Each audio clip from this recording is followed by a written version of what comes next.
সূরা হাদীদে আল্লাহ পাক বলেছেন, ইয়াউমা তারাল মুমিনিনা ওয়াল মুমিনাত ইয়াসআ নূরুহুম বাইনা আইদিহিম ওয়া বিআইমানিহিম। হে নবী, কিয়ামতের মাঠে আপনি দেখবেন মুমিন পুরুষ মুমিন নারীদের জন্য তাদের সামনে এবং ডান দিকে আল্লাহর পক্ষ থেকে আলো এবং নূর থাকবে। মুনাফিকরা বলবে যে আমাদেরকে নাকতাবিস মিন নূরিকুম, তোমাদের নূর থেকে কিছু আমাদেরকে দাও, আমরা তো পার হতে পারছি না ফুলসিরাত। ওদেরকে বলা হবে কিলা রুজিউ ওয়ারাকুম ফালতামিসু নূরা, ফিরে যাও পিছনে পিছনে ফিরে যেয়ে নূর তালাশ করে আসো। দুনিয়ার জীবন তোমাদেরকে প্রতারিত করেছিল, আজকে তোমাদের জন্য কোনো নূর নাই। আল্লাহ যাকে নূর দিবে না ফামা লাহু মিন নূর, তার কোনো নূর থাকবে না। নূর নিয়ে এতগুলো কথা এই জন্য বলছি, আমি পরে আসছি টপিকে।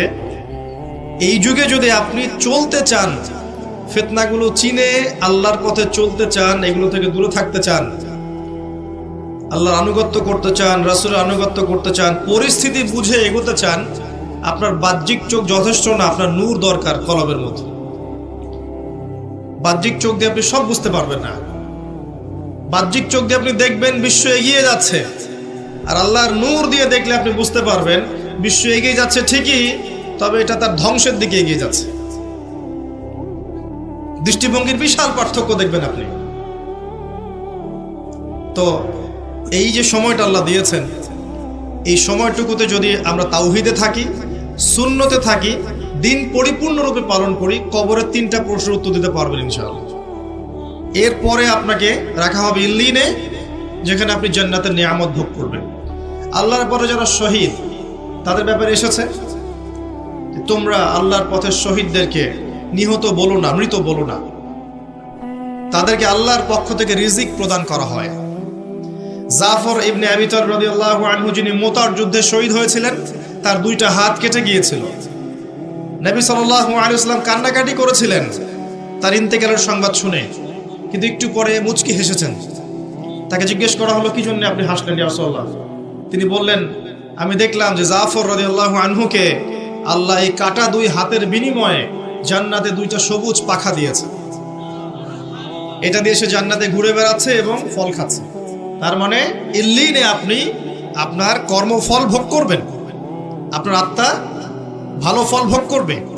আর যদি দুনিয়ার কর্মজীবনে খারাপ কাজ করে থাকে, শিরিক করেছে, বেদাত করেছে, হারাম খেয়েছে, সুদ খেয়েছে, ঘুষ খেয়েছে, জেনা করেছে, দুর্নীতি করেছে, জুলুম করেছে অন্যের উপরে, এমন কোনো পাপ নাই দুনিয়াতে করে নাই, এর আত্মা ইল্লিনে যাবে না, সিজ্জিনে যাবে। সিজ্জিন, ওয়ামা আদরাকা মা সিজ্জিন। আল্লাহ বলেছেন, তোমরা কি জানো সিজ্জিন কি? কিতাবুম মারকুম, আল্লাহর কাছে লিখিত কিতাব। এখানে আত্মাদেরকে শাস্তি দেওয়া হবে। এই যে বারজাখের জীবনের শাস্তি নবীজি দেখে এসেছেন মেরাজের রাতে। সুদখোরদের মাথা ফাটিয়ে দেওয়া হচ্ছে, রক্তের নদীতে ফেলে মাথা ফাটিয়ে দেওয়া হচ্ছে, এতিমের মাল আত্মসাৎকারীরা জ্বলন্ত অঙ্গার গিলে খাচ্ছে, ব্যভিচারকারীদেরকে এই যে পচা গোশত খেতে দেওয়া হচ্ছে, মহিলা জেনাকারদেরকে এই যে বুকের মধ্যে হুক লাগিয়ে ঝুলিয়ে রাখা হয়েছে। এই যে শাস্তিগুলো তিনি দেখে এসেছেন, এগুলো কিন্তু ওই বারজাখের শাস্তি। এটা কিন্তু জাহান্নামের ওই কিয়ামতের মাঠের শাস্তি নয়, কিন্তু বারজাখী জীবনের শাস্তি। দেখেছেন জিহ্বা আগুনের কেচি দিয়ে কেটে দেওয়া হচ্ছে এক শ্রেণীর বক্তার, জানা অনুযায়ী আমল করতো না। এগুলো বারজাখের শাস্তি। তার মানে আত্মার কিন্তু আপনার মৃত্যু হচ্ছে না। এই দুনিয়ার জীবনটাই সব নয়, তাহলে মৃত্যু হয়ে গেলেই সব শেষ হয়ে যাবে না, বরং আপনার আত্মা বাকি থাকবে।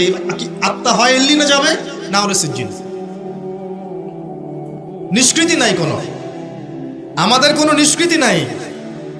আবু বকর সিদ্দিক রাদিয়াল্লাহু আনহু এই জন্য বলতেন, ইয়া লাইতানি লাউ কুনতু শাজারা, হায় আমার দুর্ভাগ্য যদি আমি এই গাছটা হয়ে যেতাম, যার কোনো হিসাব নিকাশ নাই। দুনিয়াতে এসেছি, কাজ করব, ভালো হলে ভালো, খারাপ হলে খারাপ, আত্মার নিষ্কৃতি নাই, ওকে ছেড়ে দেওয়া হবে না। এরপর কিয়ামতের মাঠে দেহটাকে আবার জীবিত করে আবার আত্মা দেওয়া হবে। দিয়ে কয়টা প্রশ্ন ভাই? আরো 5টা। এই 5টাও শোনেন।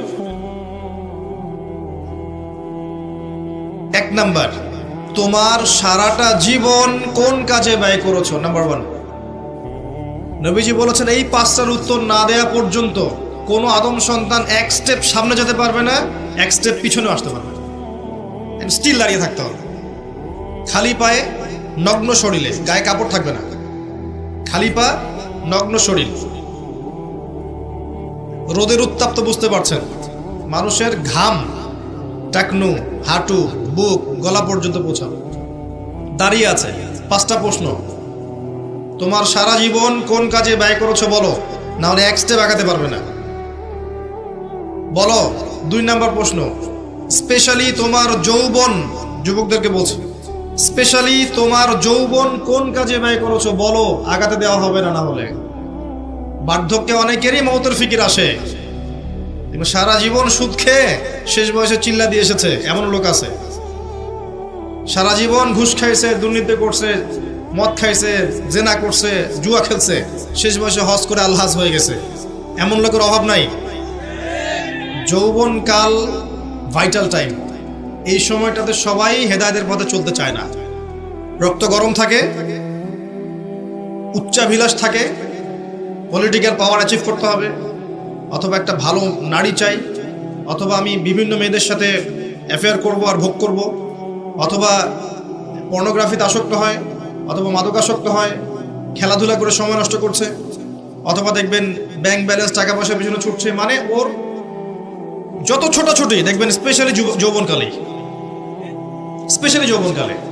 এবং এই যৌবন শুধু আপনার না, যুবতীদেরও, বোথ অফ দেম, উভয়ই জানে না জীবনের উদ্দেশ্য কি।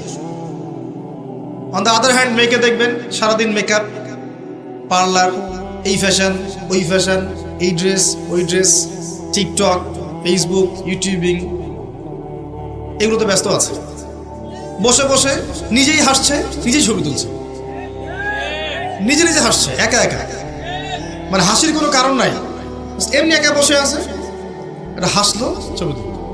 মানে মাইন্ড প্রোগ্রামিং। দেখেন, আমাদের মাথাটাকে ইহুদিরা প্রোগ্রামিং করে দিয়েছে। মানে আপনি যা করবেন ওরা আপনাকে দেখতে আসবে না, বরং আপনি নিজেই জানিয়ে দিবেন, দেখো আমি এটা করেছি। ওয়াইফকে নিয়ে ঘুরতে গেছে, ছবি দিবে ফেসবুকে, কয়দিন পর হয়তো বাথরুমে বসেও ছবি দিবে। এটাই বাকি আছে খালি, আই থিঙ্ক শুধু এটাই বাকি আছে, বাকি সবই দেয়া যায়। এগুলো দিস হয়, আমি আপনাদের ভাষা বুঝি না, বলতে পারি না, এগুলো মাঝে মধ্যে দেখা যায়। ভালো করে খেয়াল করেন, মানুষের 2টা জীবন, এই যে ব্যক্তিগত জীবন আর পাবলিক লাইফ। পাবলিক লাইফ, আপনি আমি এখন পাবলিক লাইফে আছি, আমাদের প্রাইভেসি আছে, সবকিছু তো আপনি জানবেন না, আবার আপনার সবকিছু আমি জানবো না। একটা প্রাইভেট লাইফ, ব্যক্তিগত জীবনে আপনি খান, ঘুমান, আপনি স্ত্রীর সাথে থাকেন, ঘরের মধ্যে অনেক কিছুই করেন। এই মাইন্ড প্রোগ্রামিং করে ওরা আমাদেরকে এমন একটা মানসিকতা দিয়ে দিয়েছে যে আমরা এখন পাবলিক লাইফ আর প্রাইভেট লাইফের পার্থক্য বুঝতে পারছি না। মানুষের প্রাইভেট লাইফকে আমরা পাবলিক করে দিচ্ছি, ব্যক্তিগত জীবনে যা করছে সব ঢেলে মানুষকে জানাচ্ছে। ওরা কিন্তু জানতে আসছে না, আপনি জানিয়ে দিচ্ছেন ফেসবুকে। এটা প্রোগ্রামিং, একটা মাইন্ড প্রোগ্রামিং। ওদের ওই যুব সমাজও যেমন, যুবতী সমাজও তেমন। দেখবেন এরাও ফ্যাশন, ওই পার্লার, এই গেট আপ, জিন্স, গেঞ্জি, রাস্তায় ঘোরা। তারপরে যদি বুঝায় দেওয়া যায় যে তুমি তো সম অধিকার পাওয়ার যোগ্য, নারী পুরুষের কোনো পার্থক্য নাই, তুমি বাসায় বসে থাকবে কেন, তুমি বেগম রোকেয়ার উত্তরসূরি না, বাসা থেকে বের হও, ঘর থেকে বের হও, মৌলবাদী পর্দার দর্শন বাদ দাও, পুরুষের কাঁধে কাঁধ মিলিয়ে মাঠে নামো, জাতিকে এগিয়ে নাও, তাহলে তো আর কথাই নাই। ওকে আর ওরা হাতি দিতে পারবে না, ও তখন আকাশে উড়বে, মাটিতে হাঁটবে না, আকাশে হাঁটবে।